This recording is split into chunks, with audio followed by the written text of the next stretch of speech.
interesting greedy and brute force combo problem. So this is Leetcode 1007, and question is saying the minimum domino rotations for equal rows. So let me read the question so you will be understand the question easily, and better I'll suggest pause this video and go through the explanations as well as the example that we have given. Okay, so let's continue. In a row of domino, top at I and bottom at I represents the top and bottom halves of the ith domino. So a domino is a tile with two numbers from 1 to 6, one of each half of the tile. So we may rotate the ith domino so that the top at I and bottom at I swap values. We have to return the minimum number of rotations so that all the values in the tops are the same or all the values in the bottoms are same. So if it cannot be done, return -1. Okay, so let it break down little visually and intuitionally. So we have what we have given.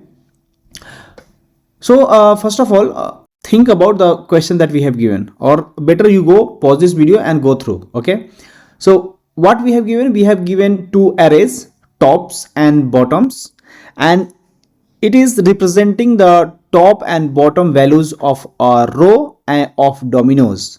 So you can rotate any dominoes, which means swapping the top and bottom values at a given index.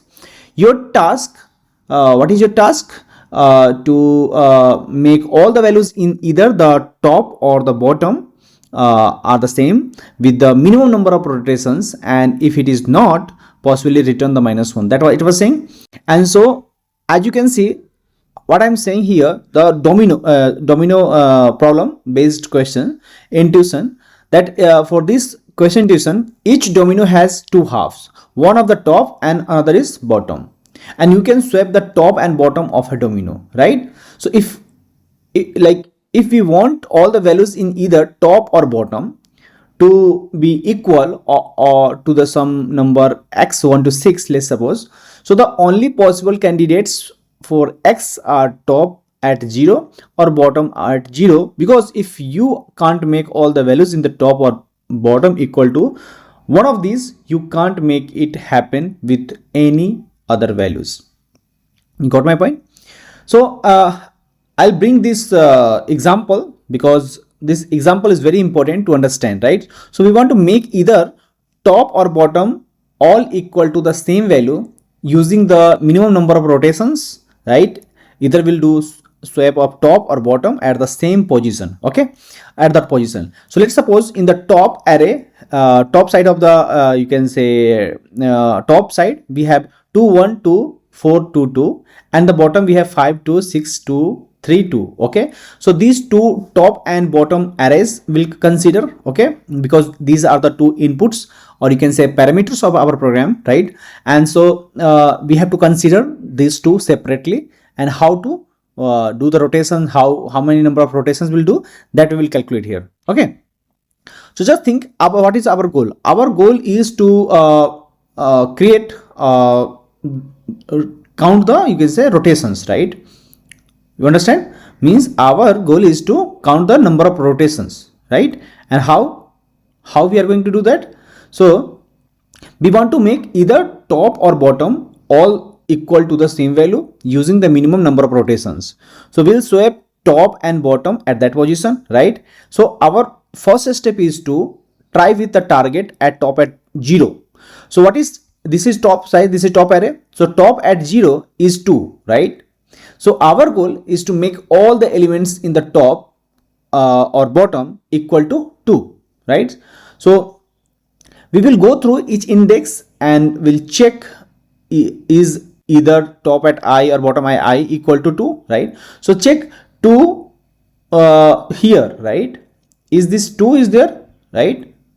No, right? So means we have to make it 2 here, right? So means at this position we have to do rotations, right? This is already 2, so we will not do anything here. Here is 6, so we will rotate here. Here is 2 already, we don't do anything. Here is 3, and here is 2, so we will make a rotate. Here is already 2, means we have to check in the bottom. If bottom contains already 2, we will not make rotations of the top. Okay. Means we'll go through each index and we'll check if either top or bottom equals to 2. If yes, then it's possible to keep 2 at that position, maybe after rotation. So count how many rotations are needed to make all top equal to 2 or all bottoms is 2. So I have gone through the first top one and I have observed that we require 3 top rotations, right? Similarly, we'll check in the bottom rotations. So if you observe that top already have these positions as a 2, right? So what we observe at position here is different, right? And so in the bottom we require only 2 rotations, right? You observe, right? Now you can count how many rotations are needed here. So in the top we have 3 and at bottom we have 2. So count how many will be there? 2 plus 3, right? So to make all the top, right, equal to 2, we rotate at index 1 and 3. So total top rotations will be 2.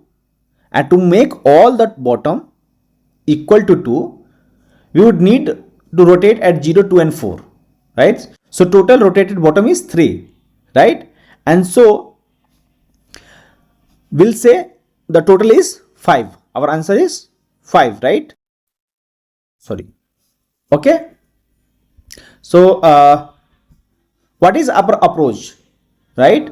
We'll try to make all the values equal to top equal to 0 and we'll try to make all the values equal to bottom, right? And for each candidate value, we'll check if it is possible to make all the top and bottom values equal to that number. If it is possible, we'll calculate the minimum number of rotations, either top or bottom, and then we'll return the minimum number of 2 trails. If neither works, return -1, right? So if we'll talk about the total number of rotations, will become 5. Otherwise, we'll take top rotation 2 and bottom rotation is 3, right? Now think about the code, right? How we are going to write the code. So first of all, we have given the main method mean domino rotations, where we have given top and bottom, right? As you can see, these two are array, and to make all equal to tops, try to make all equals to top at equal to 0. What we will do, we'll create a check function. This check function will check number of rotations in the top, right? So we'll provide top and bottoms, but at top at 0, we'll check what is there. There will be some element, some data is there, like we have 2 in this example that we have seen, and tops and bottoms are array. So this function will return number of rotations. Okay, if the rotations is not equal to -1, we'll return rotations. Otherwise, we'll return bottom at 0 and we'll check the rotations, right? If it is not possible, then we'll create the utility function check, right? So this check function will take target, tops and bottom array. To rotate top, right, means we have to return the rotations, right? So we will create a function rotations to make all values equal to the target, right? And to rotate bottom, right? Similarly, so for I equal to 0, we'll go for all the you can say elements, right, of the top, and we'll check if target at I is equal to top at I is not equal to target and bottom at I not equal to target. Means either of these is not equal to target, we return -1, right? Means if the number is not present in either top or bottom, so it is impossible to do that, right? And so we will return -1. Then we'll check if target at I is not equal to top at I is not equal to what? Target, right? So we need to rotate it from the bottom, and so the rotate, we will do rotation there. Okay, if bottom at I is not equal to target, we need to rotate it from the top, and so what we will do, bottom at I not equal to target, we rotate bottom plus plus. So these two things we have to check, right? If top at I not equal to target, we'll do top plus plus, rotate top plus plus. If bottom not equal to target, we'll do rotate bottom plus plus will do. Whichever is minimum, will return the answer in the check. And if we need to find total number of rotations, then we'll do rotate plus plus will do, and rotate top and rotate bottom will do plus and will return. But in this case, we have to turn the minimum one. So we'll do math.min, and that will take care of this, right? So we are going through all the arrays and we are checking it, right? So I hope you like this video, guys. So do dry run of your example, pause this video and go through this that we have already seen, and that's all for today. If you have any doubts, please ping me the comment box. I will help you there. To understand this, let's understand time complexity and space complexity. So time complexity will go O of n because we are rotating over the array, right? And space complexity will O of 1 because no extra space we have used, right?